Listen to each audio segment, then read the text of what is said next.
after me. I'm a man. I'm 40.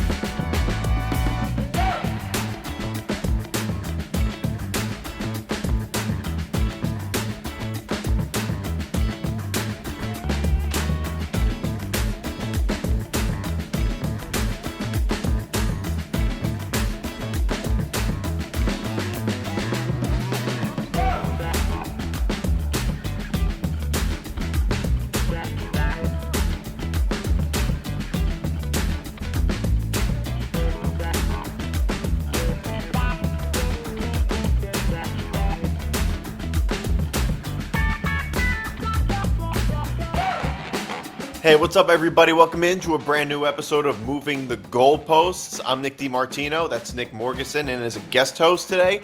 And make sure to subscribe to the Empty the Bench Network on YouTube.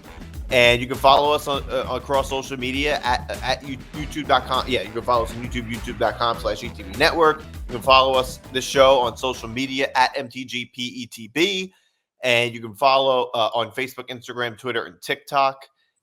You can find Empty the Bench podcast at on etbpodcast.com. You can follow all the Empty the Bench shows. You can follow the Empty the Bench network on social media at ETB Network on Facebook, Twitter, Instagram, and TikTok. And you can listen to all Moving the Goalposts and all the Empty the Bench podcasts wherever you get your podcasts. Make sure to like and subscribe. And Moving the Goalposts is presented by Playback. Watching sports is more fun with others, but we spend too much of our time watching alone. Playback is a virtual space where communities can stream live sports together with everyone perfectly synced up.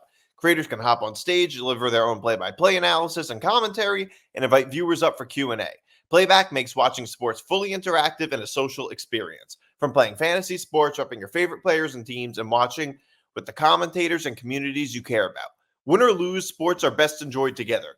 Join our community by going to playback.tv/ETB Network to find out more, including our live stream schedule.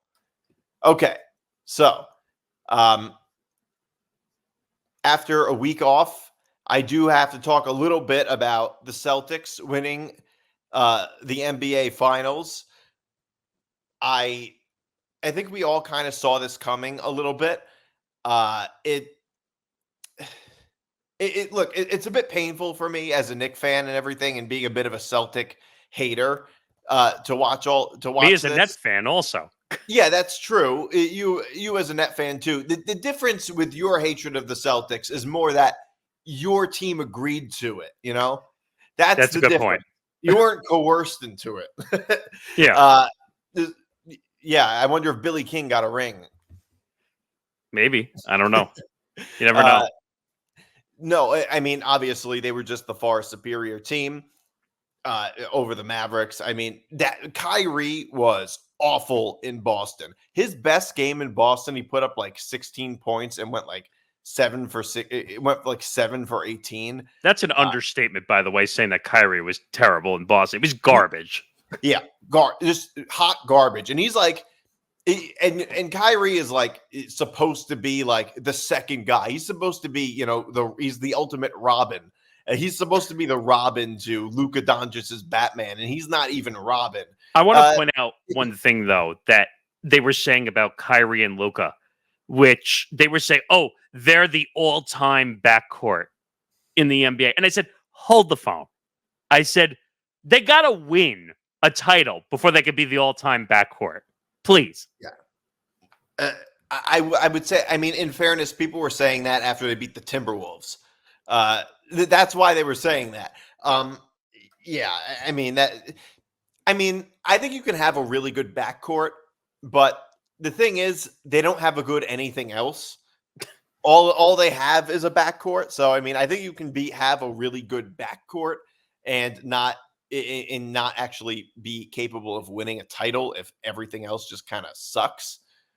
Well, they had some good big men. I'll give them that. Like they could rebound, they could score. I think PJ Washington's a really good player. Until the NBA Finals, he was averaging over 20 points a game and like basically a double-double in rebounds and points. But he kind of disappeared. I mean, the Celtics really guarded him well on those corner threes, and that really took him out of the game. And that was a significant outcome to the series. Yeah, yeah. I mean, the whole thing just fell apart for that. And Luka, he was able to do a lot, but he was doing too much. I mean, not that he was doing too much. He was asked to do too much in a sense. Well, I think the weight was bearing down on his shoulder for carrying the team for the whole entire series. Well, exactly. It's like, okay, he could have been better in a lot of ways. Like he scored a lot of points throughout the series, but he also, that's a bit misleading because he also took a lot of shots. A lot of bad shots, in my opinion. Bad shots. So I think it's a little bit misleading. I think they were forced also because he said, okay, I have to score 50 points a night to keep this team in. And the only reason the Celtics lost a game is because that's what they do in every series. They usually have a stinker in every series and they get blown out. And they got absolutely blown out by the first half of game 4. Yeah. Kyrie's best game, I'm looking at the stats. He went 7 for 18 for 16 points. That was his best game in Boston. He's a fluke. He's a fluke. Well, the thing is, though, is that, like, based on the way, I mean, forget the fact that, like, Boston is on paper a far superior team to Dallas. And I said this on last week's show, by the way. It's like, look, I don't think everything in sports is completely linear. I think a lot of it has to do with matchups and getting hot at the right time.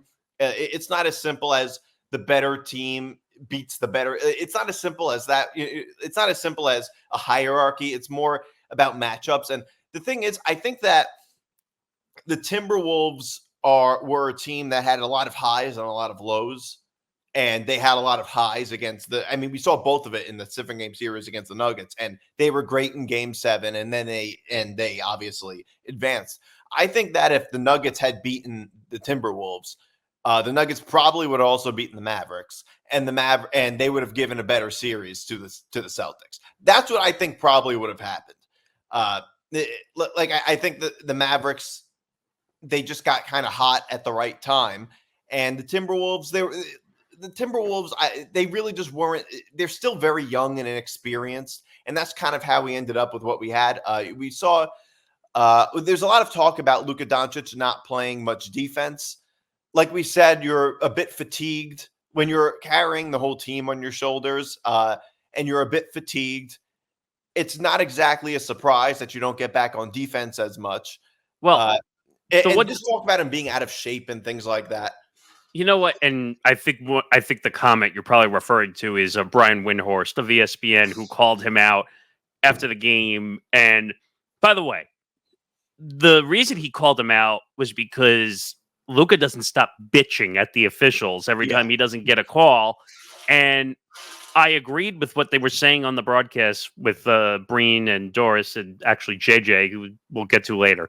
But I actually agreed. Like sometimes he doesn't get back on defense because he's arguing calls nonstop. And I heard from like insiders that the referees have basically said, screw you. You argue too much. We're not making calls. Now, I can't prove that 100%, but I believe it. Like NBA officials are tired of all the arguing, so they're not going to give him the benefit of the doubt on a call. And also, the other thing, like, not that I'm looking to make excuses for Luka, because Luka's an all-star. He was injured. He had left and right knee injuries. He had a chest contusion. That's a lot of injury to deal with, to carry a team. Like Kyrie Irving, your number 2, is playing like shit and not playing great at all whatsoever. And when you can't take a minute off in a game, like, you're going to get majorly fatigued, like you said. And that was the downfall. Well, one thing you saw was, you know that LeBron meme where it says "no help." Yes, like people did that with Luka, like no help. But it's like, true. It's true. And it is true that like sometimes players get that sometimes star players get no help going up against a completely stacked roster. I mean, the power dynamic here is obviously like the teams are not exactly evenly matched when you look at them. I mean, like. No individual player had to have a good game on the Celtics. The Celtics are just a solid foundation. They're well coached. They have a bunch of good players. Jason Tatum doesn't have to have a good game, and he didn't have a good series. And they were still a terrible series, in my opinion. Terrible series, and he was still able to win. And they still won. I'll give him credit that for the last couple games he played pretty well. Not up to standard, but definitely played way better.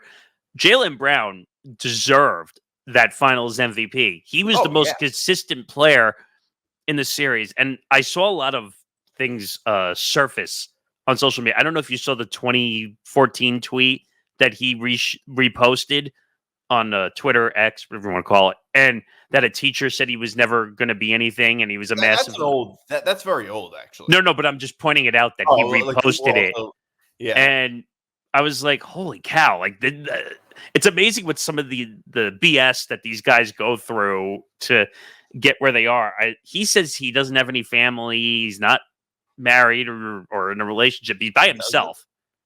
That's what he claimed in an interview he did with Malika Andrews on ESPN. He doesn't have parents? He just claimed he doesn't have any family. I was like... Wow, I never really looked into the background of Jaylen Brown, but that's actually pretty incredible. Yeah, and he said he basically was at home watching like Harry Potter movies or something during the NBA Finals on the time off. And I was like, all right, I mean, at least he's not getting himself in trouble going to the club or whatever. But yeah, I mean, maybe the problem is that people do have families. People should be just. Well, I don't know if I would say it's a problem having a family. I know it's not that, but like, just some of these guys don't care, and that's why they're never going to win anything. Well, the thing is, they don't care in like the regular season. I haven't seen many guys not care in the finals. I've never seen that before. Like James Harden, like he's known for not caring and all that. He also was never in the finals. Like I feel like maybe if he actually got to the NBA finals, he would care a lot more. I still feel like he would be a huge disadvantage defensively. Well, yeah, he would be. He would be. But it's like the point I'm making is like when he goes to the strip clubs and all that. Oh, God. Like that's all during the regular. There is a little bit of a difference. What I'm saying is between the regular season and playing in the NBA finals. I'll give you another example. Perhaps the fact that he doesn't care is part of the reason why he's ever made an NBA finals. So there is that part of it too. I'll give you another example. Ja Morant. All the issues we just had with Ja Morant during the regular season. It was actually substantially worse. But my point is, like, I don't see him ever being like he's got a huge contract. Like, I don't see him ever being the face of the NBA or being because he's too controversial. Or at least right now he is. Well, that and also I don't think he cares enough about basketball to really lead a team. Yeah, I mean, I think that might be true. But I think also like there is such thing as maturity, and I think that you can grow up. Like I don't know if Ja Morant is going to be exactly like he is now 10 years from now. He's younger than us, by the way. Like he is younger. I think he's 23 years old. Yeah, he's 23. He might. I mean, 23 is not a kid, but he's still young. It's a young adult. Grow up. He can still grow up a little bit. And I mean, how many 23-year-olds right now could lead a team anyway? Not one of them. I mean, the closest I could think of is Anthony Edwards. And can he really lead a team yet? I would say no. But I also think Anthony Edwards ran his mouth a little too much, and that got him in trouble. He did. But I think that Anthony Edwards could certainly become the face of the NBA. Agreed. Totally. I think he certainly could. I think that he reminds the public of Michael Jordan a lot, and a little bit of Kobe. I'm not saying his legacy is the same as Michael Jordan's, but there are some glaring similarities between them. But that I remember when that comment came out that like everyone's comparing it to Michael Jordan. I might slow the roll a little bit. But like I think that. But the thing is, though, I don't think anybody's comparing his legacy to Michael Jordan's. I think that they're just saying his playing style and his attitude is very similar. Reminds people a lot of Michael Jordan. And it's like Michael Jordan started somewhere too. Like Agreed. Michael Jordan was not Michael Jordan when he was Anthony Edwards' age. Agreed. When Michael Jordan, when he was just a few years into like his fourth year into the NBA, he didn't have any playoff success. He wasn't known as a winner yet. So everybody starts somewhere. And I also reject the notion that like a comparison is an equation, like saying, okay, these two people are, or these two things are alike, therefore they're the exact same thing. Well, No, I get frustrated when people do that. Like where because when people say Anthony Edwards and Michael Jordan, I'm like, come on, the guy hasn't even been in the league for. He's not Michael Jordan. Like he is just similar to Michael Jordan in a lot of ways. Playing styles. His playing style is similar to Michael Jordan's playing style. I mean, sometimes people look back at Michael Jordan as if he's like a mythical figure that didn't actually exist. As if like only players now have flaws when Michael Jordan didn't. No, Michael Jordan was a young player, just like young players are today. And all stars have flaws, right? I mean, like he went through his growing pains. Look at LeBron. The amount of flaws he had. Everybody. So I that's why I'm fine with the comparison. And look, nobody's saying his legacy is the same. I'm just saying like I think the public, especially NBA fans of an older generation who watched Michael Jordan play, find it a bit endearing that he is so much like Michael Jordan and like that. Because, people are comfortable in that. It's kind of like hearing like a song, like a modern day song that sounds like 80s music. All the time. Live through the 80s kind of like if a song nowadays has 80s music. It sounds a bit like 80s music. It's kind of the same thing with Anthony Edwards and Michael and the whole Michael Jordan thing. People miss 80s and 90s basketball, and I agree. I think that's why people like him a lot, even though he talks a lot. But I don't know. He's younger than us. He's 22 or 23. He's young also. That's why I said Anthony Edwards, John Morant, those guys.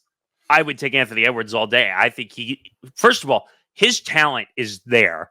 That's why I would take Anthony Edwards as the new, with Jerry West passing away, the new logo of the sport. But I don't know. I mean, I'm happy for the Celtics because it's been since their last title was 2008 against the Lakers. So it was a long time coming. They had to go through a massive rebuild. They also had the Ime Udoka situation with the head coach. Got fired for being too horny, basically. Yes. I don't know. Is he still the Houston head coach? I don't even know. No, I don't think so. But that talk about a downgrade. I remember when it happened. It was September of 22, and I just saw this notification on my phone about him having like an affair with. And Stephen A. trying to back him up was the funniest thing. Also, yeah, well, because he had it. I mean, he had an affair with like. Who was it? Like a staffer or something? Yeah, a staffer of the Celtics. Like a lower level staff member, which as a head coach is a very bad idea. Well, he was married also. He's engaged. Oh, was he engaged? He's been engaged for like 15, 20 years. So he's still the head coach of the Rockets. Yeah, to the actress, Nia Long. Yes, and I remember when she got pissed when she found out. Well, yeah, I mean, he just made a complete fool of himself. I don't even know if they're still together, but I don't know. But yeah, I'm just in general talk about a huge downgrade. Certainly a very. They split after it happened. Okay, that doesn't surprise me. But you know what? The Celtics deserve this. They worked really hard. The big knock on them was that they would get all the way to the finals or they would get to the conference finals, and they just could not get over the hump. People remember back in 2022 when, surprisingly, the Warriors got there after their whole dynasty was kind of on the decline, and they just totally beat the crap out of the Celtics in 2022. Yeah. And Jason Tatum looked terrible in that series. Yeah, I mean, he looks terrible in almost every big series. And he's going to get a massive payday. Like, the max on him is going to be like $330+ million, which is insane. Everybody's getting a huge payday. But take that in perspective, because Jaylen Brown signed a $306 million extension. So they're going to have close to $640 million between two players on their cap. Yeah, for the next 5 to 7 years. Yeah, it's crazy. It's gonna cost them a lot of money. I mean, the thing is, all these guys are getting really big paydays. Well, here's the scenario you got to play through. Since I brought up the Warriors were like $400 million, like in cap. They were way over the number. But Joe Lacob, the owner of the Warriors, basically said, I'm going to pay the luxury tax check because I'm winning. And they won, what, three titles, I think, with the dynasty they had over there in 5 years. I mean, you're gladly going to pay the luxury if you're going to win. Are the Celtics going to? I don't know. Yeah, they won in they won in 15, 17, 18, 22. And then so they won 15, 17, 18. They won 3 titles in 4 years in that 4-year stretch. Yeah, I mean, like, it was an incredible run, and they shouldn't have won that last title. They were like all the way down at the bottom for that. Oh, you're saying in 20, the last one that, yeah, the last. I mean, but it goes to show you that it's like we look at the Warriors as this dynasty, but I mean, the dynasty was very short lived if you think about it. It was 2015 to like 2018 essentially that it lasted. It just felt longer, I think, because Steve Kerr is just a really good head coach and really kept that team together. Well, no, I think it feels longer because they were a good team throughout all of it, and they were relevant, and they were always sort of one of the favorites. But really, that whole dynasty thing, I think it was just short lived. It seems like it was like the amount of time you spend in high school or college, basically. That's all it was. It was 4 years. I mean, they're probably kicking themselves for the Draymond contract. And now they have the issue with Clay, whether they're going to sign him. I think he's going to end up walking into free agency, going somewhere else. But that's another conversation for another day. I think that's probably true. And somebody's going to be willing to pay him. I mean, I'll tell you right now, the Warriors fans are going to flip a shit if Klay Thompson is not back. He is a fan favorite. Do you think he is? Absolutely. Him, Draymond, and Steph. I don't know any Warriors fans personally. But it seems like the talk around social media and on NBA Twitter is just about how washed he is. Oh, I totally agree. I'm not saying he's in decline. He's in massive decline. He was coming off the bench in the second half of the year. Never the same since his injury. Well, he had 2 injuries. I think he aggravated the injury twice. Right. I think. Since his injuries, he just hasn't been the same. He's not that old. He's around the same age as Steph Curry. Yeah, I'm looking that up because I can't remember. But Klay Thompson is the reason that he had to go to the bench is because he can't shoot at the clip that he was shooting anymore. He just massively declined. Yeah. And his range just disappeared. He's 34. 30. I mean, that's not that old. Steph Curry is probably 34. Is probably around the same age. He's 36. Oh, yeah. Steph Curry's older. Exactly. But the thing is, Steph Curry has managed to keep his range intact as long as he did. He's had injuries, don't get me wrong, but I think Steph Curry will last another 3 to 4 years if he keeps himself in shape. But like that, it's not just as a 3-point shooter. Like Steph Curry has range. He has better range, like than anybody else. Like he's not like it.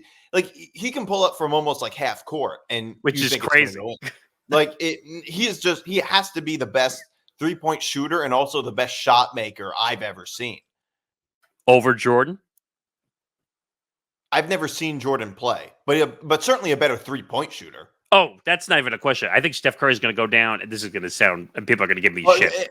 No, when I said shot maker, I think I may have meant shot creator. Nobody's better at creating shots than him. Well, I agree, but I was going to say people are going to give me shit, but I think that Steph Curry is going to go down as the greatest 3-point shooter of all time. I don't think anybody disagrees with that. Because people are going to say, oh, well, you can't compare this game to it's that whole semantics theory of you can't compare the 80s and the 90s to now. Because there weren't as many 3-point shooters. Right. But like, I also don't buy into that argument because a 3-point shot was still worth a 3-point shot. And if there was a Steph Curry at the time, like somebody who had the same 3-point shooting ability as Steph Curry, they would have changed the game the same way Steph Curry did. Well, oh yeah, he revolutionized the range of the game, and totally changed it. Like just because more if you were able to, if anybody at the time was able to do what Steph Curry can do, shooting threes, it's like they would have done this. They would have done the same thing. So it's just a silly sort of argument. You notice now in the college game, you're seeing deeper and deeper shots. That's all because of Steph Curry. A lot of it is because of Steph Curry, but I think it's also just that I think that basketball players in general are just better at shooting threes and have better range. I agree. I mean, think about it. It's kind of like how quarterbacks are now all better runners and have bigger arms than they used to. Well, Every young quarterback, even if they're not thought of as a quote unquote running quarterback, they can all run. They can all run, and they seem to have bigger arms disproportionately. yeah. It's just I think it's one of those things in sports where it's like there's a trend going in one direction, and I think that's one of those things. Or like pitchers, they can disproportionately throw like 100 miles an hour now compared to 40, 50 years ago. It's the same thing with the three-point shot. Yeah, I think the game, well, all sports have evolutionized in a different way and grown to do different things. The 3-point game, Steph Curry was not just making shots, he was entertaining crowds. Like that, he's like the perfect balance of, well, I can be entertaining, I can do funny trick shots, and I can go all the way into the tunnel and shoot a shot during pre-warm-up and hit it. He's almost like a globetrotter in a way. A little bit. Yeah, but he's got game and he's got titles to prove it too. Yeah, that too. he does. I do want to talk a little bit about this. So the Lakers, they hire JJ Reddick. It's causing a huge firestorm. I think the reason this is causing a big firestorm, obviously, is because it is a very obvious example of nepotism. With LeBron just, they said LeBron had nothing to do with it. I don't believe that. That's the biggest load of crap I've ever heard in my life. I have a bridge to sell you. Yes. I don't believe that. At the same time, it's like, okay, my feelings on this are a bit mixed. It's obviously true that LeBron had a lot to do with it, but honestly, that's not really any different than what's already been happening anyway. I mean, how do you think it worked? First of all, LeBron has been a GM for at least since his second stint on the Cavs, at least. Probably even before that. So LeBron has effectively, he was the one deciding a lot of these moves that the teams were making anyway. Let's make one point. Them doing their podcast is what got JJ Reddick the head coaching job of the Lakers. It did, but I think that they wouldn't have done. But really, it was his friendship with him, because if it wasn't for the friendship, they probably wouldn't have done the podcast. Right, but how did they become friends? They started doing a podcast together. I would say they probably became friendly first and then did the podcast. That's my guess. Probably right. But again, LeBron was trying to get into a crowded space again. In podcasting. Yeah, well, the thing is, it's I think that's the more likely scenario, because it's kind of, I guess it's possible, but I think they were probably friends first and then they did the podcast. And the thing is, if they didn't do the podcast, I don't think this would be that big of a deal. It's just that the public is, because they do the podcast together. The public perception. Right. It's the public perception. If he was just friends and he was like, hey, maybe go hire JJ, that would just be a recommendation. Anyway. That's all it would be. Right. Really. It wouldn't have mattered that much. But also it's things like this do happen all the time, especially in today's NBA, where players, star players, do have a lot to say. The Bucks, they got I don't even remember his name. What was his name? They got their head coach fired. Oh, Darvin Ham. No. The Bucks. Well, no, but I think he was. Oh, I know who you're talking about. No, it wasn't Darvin Ham. He was the head coach of the Lakers. Well, they just ironically hired him back on the staff. Yeah, I know. Adrian Griffin.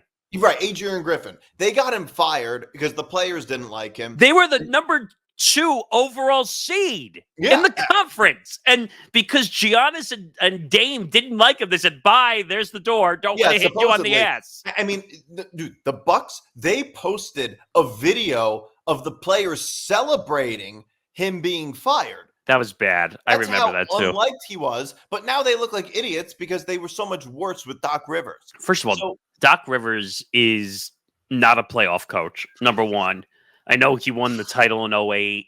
Obviously, he had all the veterans on the team, but Doc can't win a big game if his life depended on it. No, and by the way, in this year, he didn't even get to a big game. It's a good point. They fell off. Yeah, exactly. So, this whole inmates running the asylum thing is a very common thing in the NBA.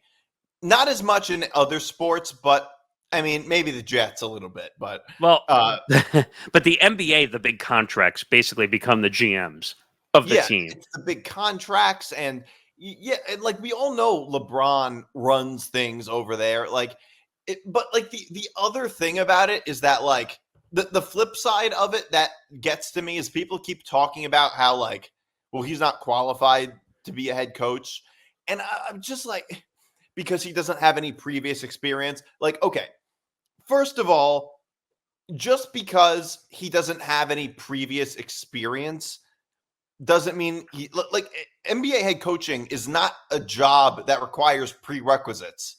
Like, like Well, you don't have to, it's not like being a doctor where you have to get a degree, you have to go to college for 8 years. He also played in the NBA. How long did he play in the NBA? He played in the NBA for at least a decade, yeah, I think even more than that. probably more than a decade. Yeah, I'm trying to find that out myself. 15 years. Okay, so he played in the NBA for 15 years. But wait a minute. Before you make that point, there's a difference between being a player in the NBA and having the ability to coach. Right. I agree with that. Although the thing is that this has been a thing in the NBA for years. I mean, it's not like in football. I'll give you, like in football, for instance, you have to go through a lot of steps to become a head coach in Agreed. college and in the NFL. Yeah. But because football is a much more complicated sport than basketball. But in basketball, it happens all the time. And just having a long playing career can get you a job as a head coach. It gets you a happened job, numerous but it times. doesn't mean you're going to be successful. No, but there have been cases when they were successful. So, I mean, if you look at Steve Kerr had just as thin of a resume as to be a head coach as JJ Reddick does. Yeah, but Steve Kerr was a GM in the organization before he became a coach. Was he a GM? He was a GM, yes, for the Suns.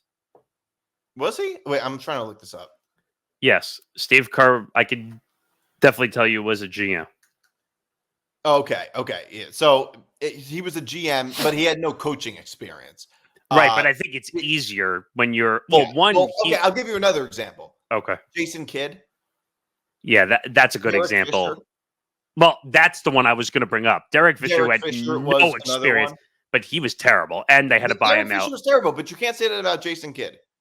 Agreed. Well, and Jason also Derek Kidd was not good his first year. His first year as Nets head coach, he wasn't very good. But like, I also think the reason Derek Fisher was terrible, it was not because he lacked experience, but because he just wasn't a very good basketball mind and was really just a puppet of Phil Jackson. There's another reason he was cheating with Matt Barnes's. Well, that too. He was maybe if he spent a little bit less time with Matt Barnes's ex-wife, he would have been a little better. I hate laughing at that, but that's the total reason why he was partially out, because Matt Barnes almost beat the pulp out of Derek. At the beginning of the 2015 season, he lied to the team. Yeah, like he said that he had it was like a family obligation. Right, and also if you remember, I think he was the head coach of the Sparks at one point, also in LA. I think that, and he lost that job too. Yeah, it's like. So, I mean, but like the reason Derek Fisher was not a good head coach had nothing to do with his lack of experience and everything to do with the fact that he just wasn't a good head coach. Was Derek Fisher an assistant before he got? Because I'm trying to remember that off the top of my head. So, no, I'm looking that up because I can't remember. Oh no, he wasn't. Okay. No, he had no. No, it's just that he played under Phil. I mean, actually, ironically enough, he kind of got the job. He got the Knicks head coaching job for this basically the same way JJ Reddick got this job, which is that his relationship with Phil Jackson was really the only reason. It's not like he was the best coach they could have hired, but also like my thing when people talk about qualifications, it's like who's more qualified on paper is not necessarily who's going to get the job or who's best for the job. Like there's a lot of other nuances in it. I mean, you can like people are bringing up Sam Cassell winning a title with the Celtics, and it's like, okay, because he won a title as an assistant coach and because he won 3 NBA titles as a player that he had almost nothing to do with, that means that he should be a head coach. No. Like in reality, winning a title as an assistant coach is not really going to get you anywhere. Most It likely. gets you It nowhere. can't hurt you, but the assistant coach has very, very little to do with the success of a team. It's true. No team has ever won a title because of the assistant coach. And it's the ironic thing I was going to bring up about the Celtics earlier was Jeff Van Gundy was an assistant. Well, not an assistant. He was a oh god, what's that word they use all the time when they help the team on the side? But he was on the side helping the team, consulting. That's it. Okay, a consultant. So he got a ring, by the way. I found out with the Celtics. Yeah, and now, do you see now he got hired as an assistant head coach of the Rockets? Yeah, which I don't understand that, to be honest, but that's just me. I mean, he hasn't coached. He hasn't coached since 2007 with the Rockets, which is ironic. He hasn't coached in 17 years. I'm surprised he wanted back into the coaching game. I thought at one point he was going to take the Knicks job, but he never did. But yeah, maybe. I kind of thought that too. And like people are talking about JJ Reddick, and it's like as if he's the only head coach with no coaching experience to ever be hired by an NBA team. And that just isn't always true. In basketball, you can kind of do that. A little bit. I mean, look, I'm not saying it's always the right move, but is he really going to be any worse than, say, Darvin Ham was? Does anybody think that? No, but my beef is more that I don't think JJ will be able to let go of I'm a podcaster. I was on First Take against Stephen A. You know what, though? I don't think they're going to be doing the podcast anymore, and I don't think he's going to be making appearances on First Take. Well, obviously, because the team will bar him from going on all the shows, at least. I think he could do his podcast if he really wanted to, but I just don't. I don't know if he can let that side of him go. Like, he's very opinionated. I actually don't disagree. I think there's a lot of truth to that. I think he seems to be very into the online space. I'm surprised he let that stuff go. He was making a lot of money doing that stuff. Yeah, maybe they're offering him more money as the Lakers head coach. Maybe he has a desire. Did you see the deal? I know the specs because I saw it. It was 4 years, $32 million. So what was he making with ESPN? I don't know if I saw that number, and I don't know if, like, he's not direct employee of ESPN. Like, right. Like, so he would appear on First Take. He would appear on some NBA shows, and then Probably I doubt he's a full-time ESPN employee. He's not. No, he's not. He's got his podcast production company. I don't know what's going to happen to that either. Yeah, now that he's the Lakers coach. But I don't know. I'm hypocritical of it, to be honest. Also, JJ Reddick, people were talking about, Sam Cassell and maybe Monty Williams and all that stuff. And it's like, here's the thing. The reason the Lakers did this is because LeBron wanted it. Of course. LeBron is their star player. And you kind of have to do a little bit of what you can to keep your star players happy. Yeah, but he's 39 years old. I mean, he's over the hill. Come on. I get that. I get that he's a little old, but you know what? The Lakers are holding on to it, and they're in sort of a win now situation. No. They're not in a win now. They're in we're desperate and we're sinking, and we need to figure it out. Right, but the thing is, though, but also it's like, I don't think JJ Reddick is a bad hire either. I mean, I do think he's a really brilliant basketball mind. If you watch him on First Take, you would know that. Yes, and I agree. Really good basketball mind. And I don't think he would be any worse of a hire than anybody else they could have gotten. I mean, you're right. I just don't see, it's not like there was there were some amazing head coaches out there. They preferred Dan Hurley over JJ Reddick because he's proven to be a really good head coach. JJ Reddick hasn't proven anything, but anybody else they would have gotten, I highly doubt it really would have made that much of a difference. Well, Dan Hurley was never going to leave unless he was offered $100 million, or more. That money was the only thing that was going to take him away from UConn. That was the report. And I don't know. Dan Hurley could have been a bust in LA for all we know. We don't know. Anybody could be a bust in LA. It seems like, I mean, look, I'm not even convinced JJ Reddick is in the last 4 years. That's not what I because said. I think he's Yeah. not because I think he's going to be bad, but because Lakers head coaches just haven't lasted very long. Well, I don't even think it's because of that. I think he's going to realize, oh shit, I can't do all the stuff I really wanted to do as the Lakers head coach. I can't do my podcast. I can't work with DraftKings and because he was working with all the gambling companies too. Yeah. So Well, I don't know. He might just have a desire. You have to remember, he was an NBA player, and he might just have it. He played at Duke in college. He might just have a desire to be a leader of a basketball team. That could be what he values most. But my question is, and when a lot of these guys go back into coaching for any sport, he's made like $120 million. I looked this up. Like, he's made a lot of money. Like, he's not doing it for money. Let's rule that one out.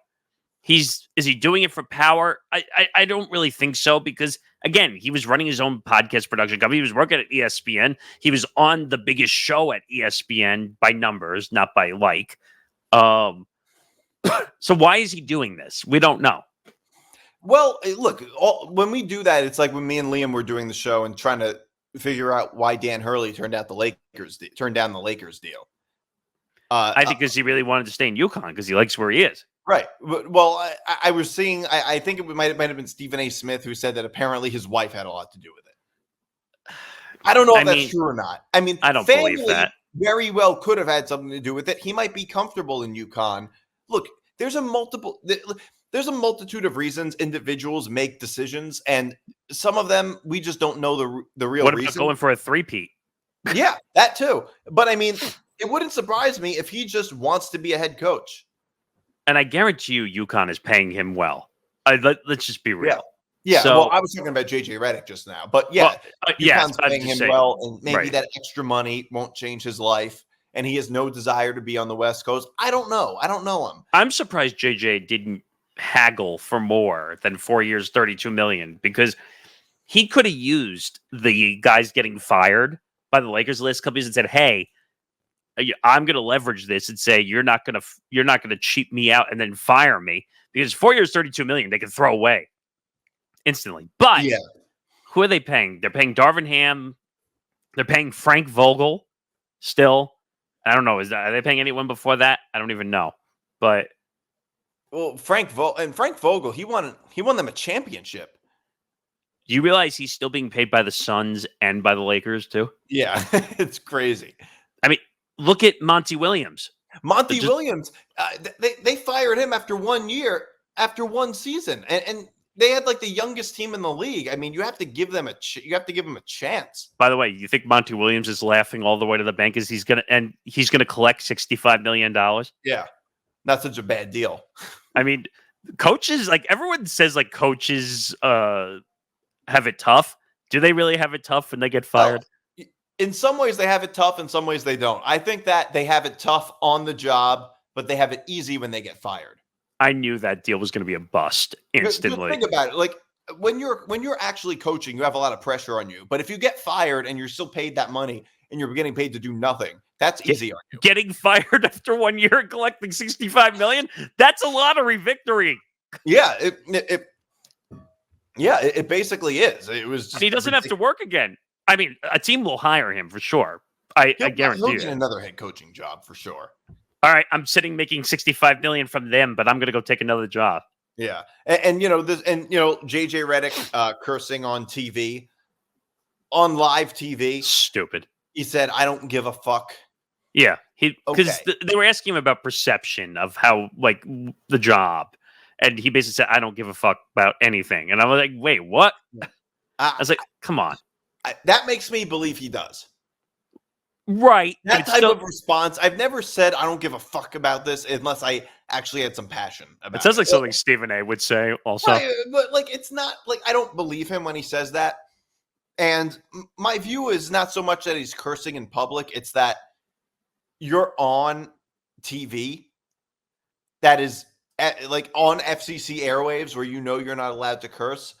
And the reason I have this perspective is because I know, like, I've worked behind the scenes of live radio, not live TV, but live radio. I don't know how we they both do it in have. TV.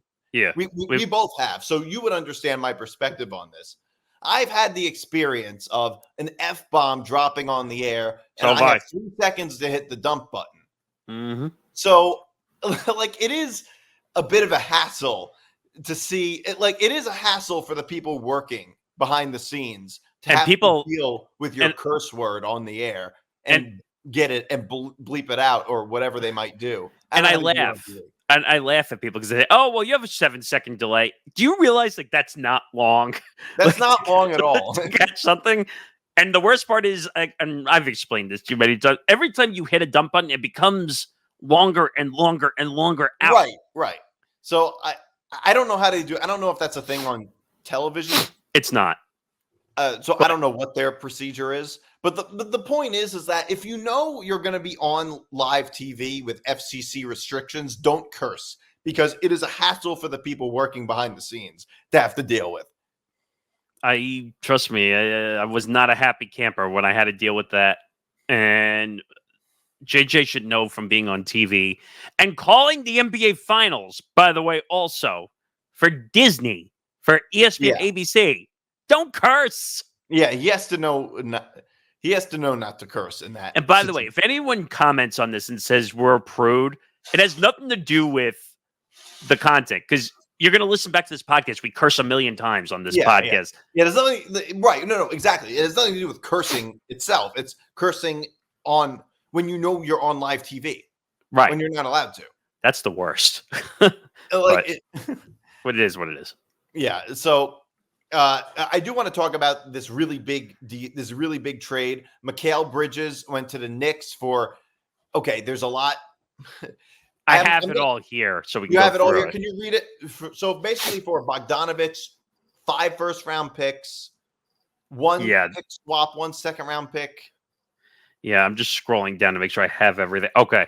So the Brooklyn Nets agreed in principle in the trade to send Mikal Bridges to the Knicks for Bojan Bogdanovich, 4 unprotected first-round picks, a protected first-round pick. So that's 5 first-round picks, 4 from the Knicks and 1 from the Bucks. The Bucks is a protected pick. But the Knicks have it from the Bucks. Yes, and an unprotected pick swap and a second-rounder. So what's that? I'm trying to do the math. Was that 7 picks or 6 picks? Well, the swap is not really I don't know if that counts. No, it does. It just means you can't do them consecutive years. That's why they call them a pick swap, because they have to do it odd years. So because they put a rule in place years ago that you can't just trade like 5 straight years of picks. Because teams would do that just to make a huge trade. So right, it's a huge price, and I think the Knicks ended up paying more because it was a trade with the Nets. Well, that's just my guess. Oh yeah, I think so too. But you also have to remember the Knicks have a lot of draft picks in 2025. The Knicks have 4 first-round picks. Oh, for the next 4 years, they have like 3 first-round draft picks a year or something. It was an insane amount. Not the next 3 years, but like I know in 2025 they have 4 first-round picks. You don't have 4 first-round picks because you need 4 first-round picks. You have 4 first-round picks to be used as currency. That's the reason you have them, especially a team like the Knicks. Right. So it says the Knicks own 8 first-round draft picks through 2031. Through 2031, 8 first-round draft picks. Okay. So that's why we were able to sell 5 of them. I mean, it's a steep price. I mean, I like Mikal Bridges, and this is why I'm pissed off, because I thought this was going to be a guy we could build around in the organization. We basically just said, hey, fans, screw you. The Nets are going to tank. They did, and I like this move as a Knicks. And for the Knicks, this is a good trade. It is a good trade for the Knicks. We needed another role player, and he's even better than a role player, I would say. Another guy, another Villanova guy, who can score a lot of points, who can hit open shots. It's going to make a huge difference for the Knicks this season. And also, you have to remember the fact that we might be losing Anunoby. They might be losing Hartenstein. So that's 2 key players you might be losing next season. Well, I'll tell you right now, with this trade, Hartenstein is not coming back. They're just not going to be able to make it work. No chance Hartenstein comes back. because Hartenstein is demanding like $20 million a year, even though he's not worth $20 million. He's not a $20 million player.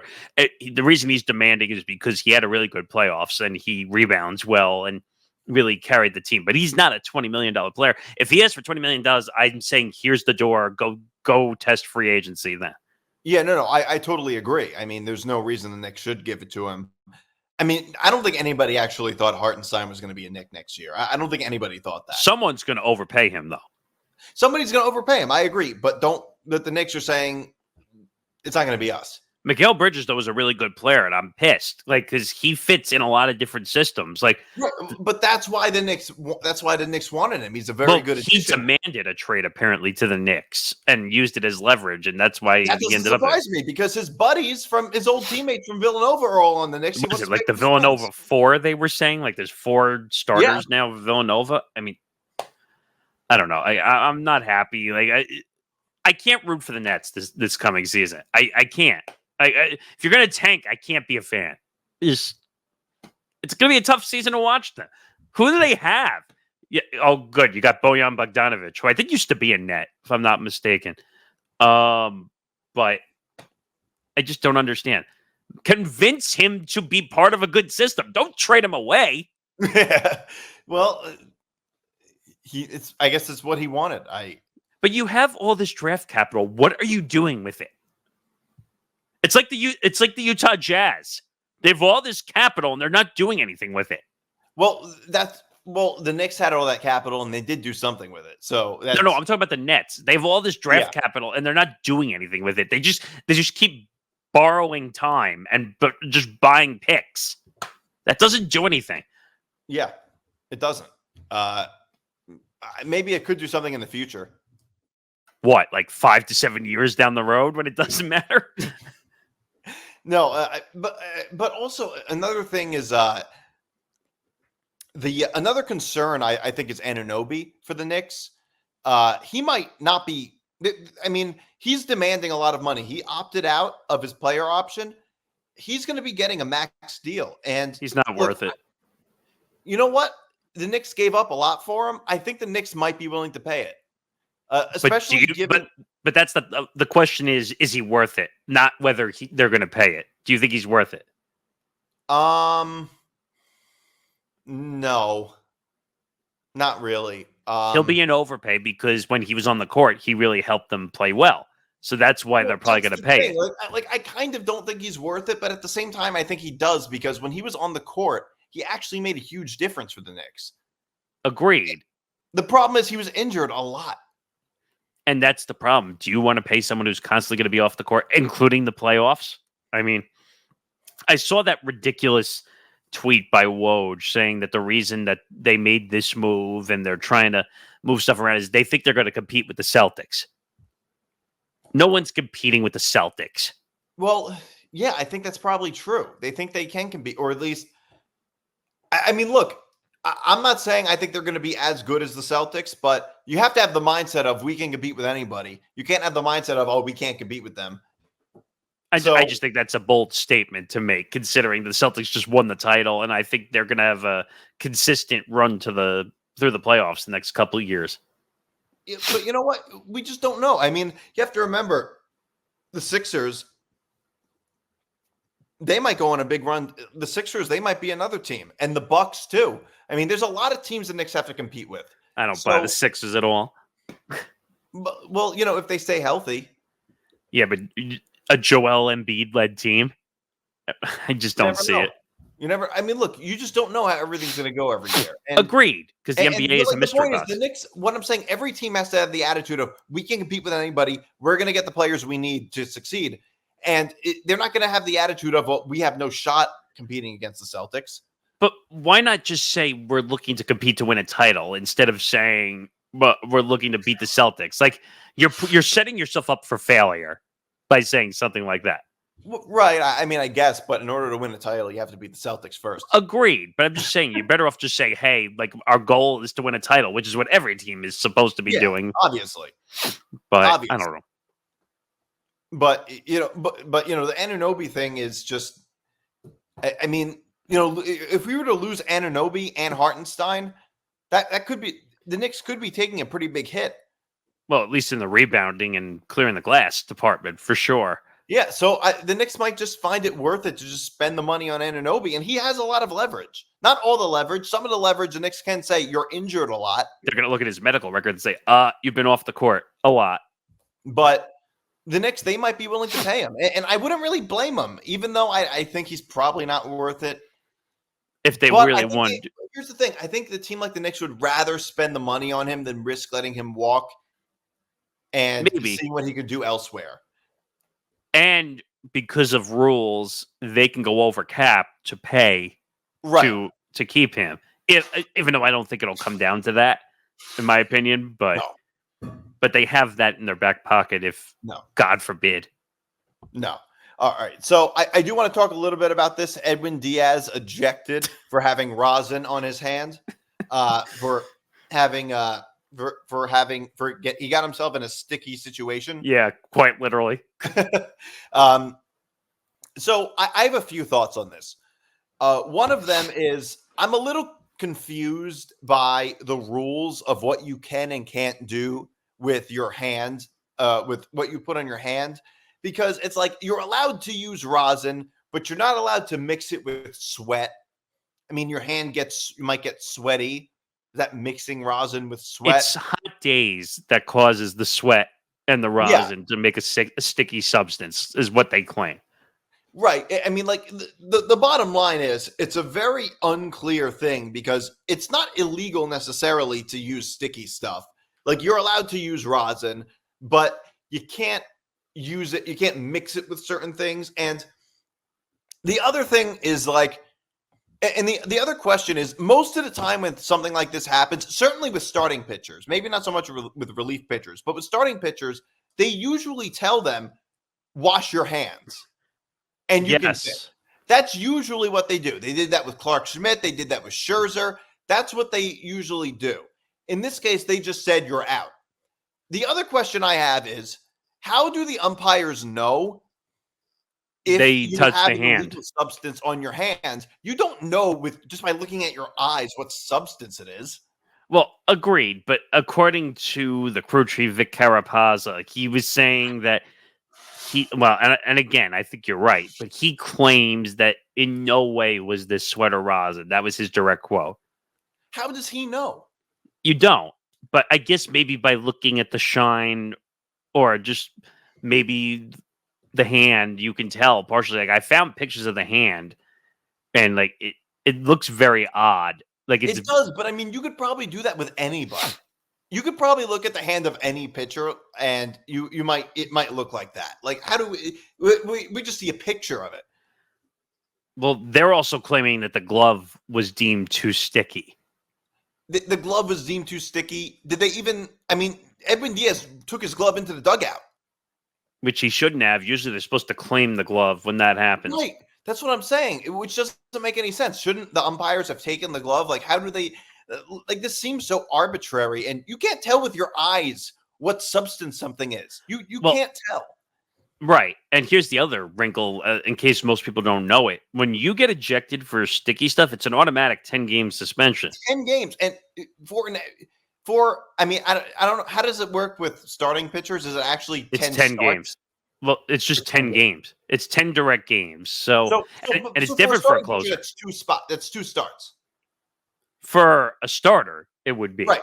For a closer, that's 10 actual games. That's 10 actual games. Now, obviously he probably wouldn't have pitched all 10 days anyway, but it's still 10 games. Maybe 8 or 9 of them.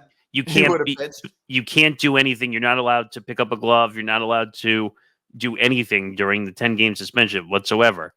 So, and also it's bad for the Mets because they don't have the closer. He's been bad anyway this year.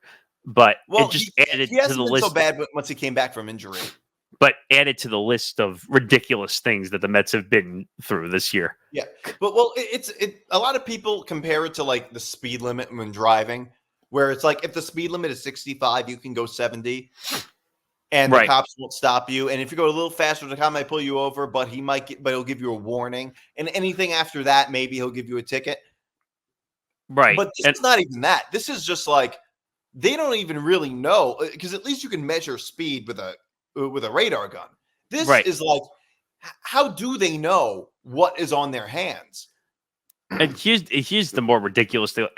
Edwin Diaz after the game said he was surprised that he got ejected. I mean, come on, can we not BS the media, please? Like, if you have a substance on your hand, you're gonna get ejected one way or the other.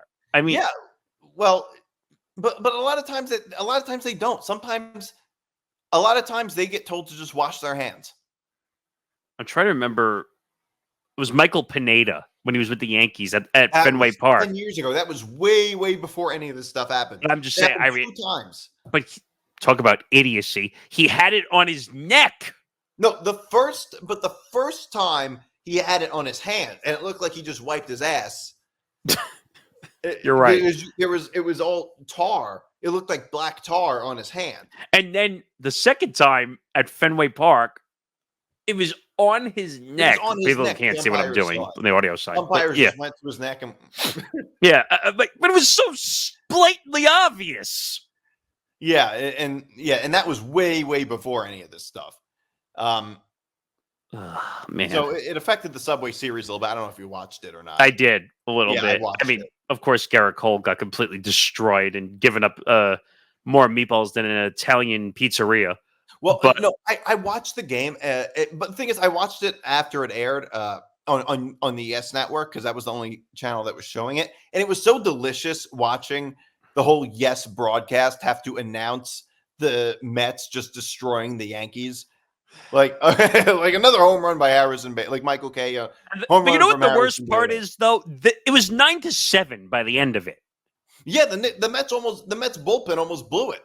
So, I mean, a win's a win, regardless. I would never take a win away from it. Yeah, a win's a win, but that's a real concern for the Mets right now. And also, I read this before the game that apparently Garrett Cole has his worst career ERA against the Mets. Yeah.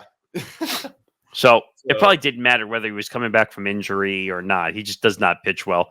When you're giving up home runs, though, to Harrison Bader, your former teammate, who doesn't hit for any power whatsoever, you're like... He was the ninth hitter in the lineup. Exactly. I mean, Stanton's hurt again. Joined the club. Was waiting for that. Yeah. But so I do want to talk about this one more story. Bill Belichick dating a former cheerleader who's like 24 years old. Oh man, I enjoyed talking about this story. He's 72. She's 24. So we're talking about a 50-year age gap going on. Do you remember the Walk of Shame video when he was? Yeah. Apparently that was her house. Yeah, apparently. It's weird that somebody was recording it, though. Well, it could have been one of those doorbell ring cameras or something. Yeah, that's what it looked like it was. But the funny thing about this, I mean, it is weird that like age gap relationships with like really old, wealthy, successful men and really young women, well, it has caused a lot of weird controversy on the internet. I read a report that apparently this is not her first rodeo when it comes to 40, 50-year-old dating gaps. Right. So, but like the thing is, though, is like a lot of people are like railing on Belichick because he's so much older than her. It's like, yeah, he's a lot older than her, but also she's an adult. It's not like she's a child or anything. Yes, but did you hear what they bonded over? No. Philosophy homework. I mean, yes, there are worse things you can bond over. Right, but I'm saying it wasn't football philosophy by any means. But like I also think it's a little weird that she's like on her end. I think that is a lot weirder. I mean, that she's like in her mid-20s and she's dating a 72-year-old. I mean, do I really have to tell you what I think the actual reason is, or no? The actual reason is the money, obviously, but I think that is a lot stranger on her part. No kidding. Than it is on Bill Belichick's part, because, like, yeah, I think that all 70-year-old guys would rather date 25-year-old girls. Right. I think that's just what the rich, successful guys do. Well, everyone dates way younger than they probably should. But yeah, like all these like wealthy, successful guys doing. I wouldn't even call those relationships. Those they're not. They're flings. Yeah, to be honest. He's almost old enough to be her grandfather. And the worst part is he has kids older than her. Yeah. Like that's creepy. Yeah, it's weird because like, what do you even talk about? Like, what do they even talk about? It's not like he could talk football philosophy with her. Yeah, I don't think so. I I don't know. It's one of those bizarre things where you're Yeah. just like, all right, whatever. All right, so thanks for tuning in, everybody. This was moving the goalposts. You can follow this show on youtube.com/. You can follow the Empty the Bench Network, youtube.com/ETB Network. You can follow me on Twitter at Nick DMart. You can follow Liam at Liam MTGP. You can follow this show at MTGP ETB. On Facebook, Instagram, Twitter, and TikTok. You can follow the Empty the Bench Network at ETB Network on Facebook, Instagram, Twitter, and TikTok. You can follow Nick on social media at Morgasen Radio. Is that just Twitter? No, that's everything. Oh, okay. All right, cool. So, all right, we'll be back next week.